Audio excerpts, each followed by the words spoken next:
Mukunda jewellers grand opening July 11న సోమాజిగూడలో first ever factory outlet.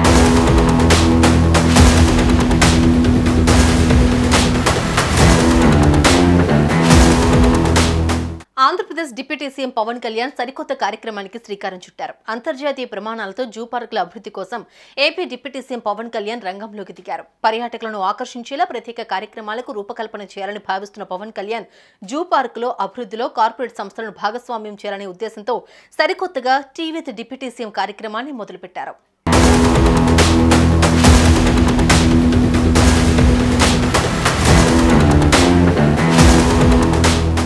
Zoo park authority of Andhra Pradesh 14వ governing body సమావేశంలో పాల్గొన్నారు AP deputy CM Pawan Kalyan.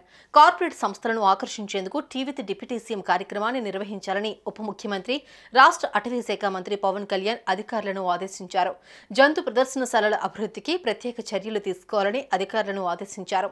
Visakhapatnam, Tirupati నగరాల్లో ఉన్న జూ పార్కులకు ఎక్కువ మంది పర్యాటకులను ఆకర్షించేలా కార్యాచరణ రూపొందించాలి అన్నారు.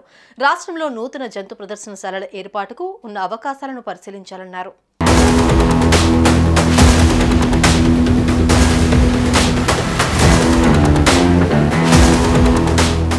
మంగళగిరిలోని తన నివాసంలో zoo park authority of Andhra Pradesh governing body 14వ సమావేశం నిర్వహించారు.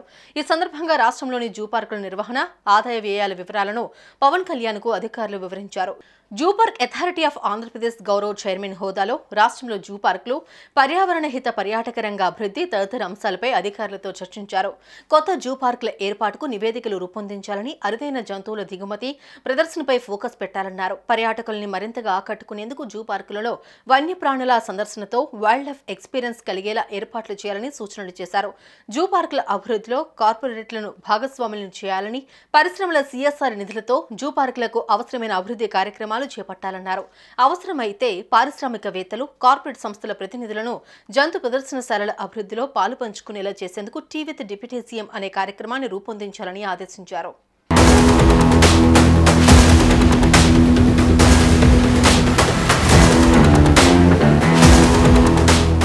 అనంతరం కాలుష్య నియంత్రణ మండలి అధికారులతో డిప్యూటీ సీఎం పవన్ కళ్యాణ్ సమావేశం నిర్వహించారు. కాలుష్య నియంత్రణ మండలిని ప్రజలకు చేరువ చేయాలని, ప్రతిరోజు ప్రజలు తమ సమస్యలు తెలియజేసేందుకు 2 గంటల సమయం ఇవ్వాలని అధికారులను ఆదేశించారు.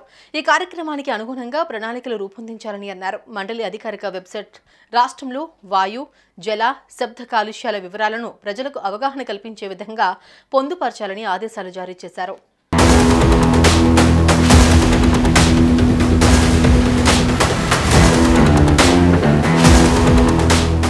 సుమన్ టీవీలో మీ పర్సనల్ అండ్ బిజినెస్ ప్రమోషన్స్ కోసం కింది నెంబర్కి కాంటాక్ట్ చేయండి.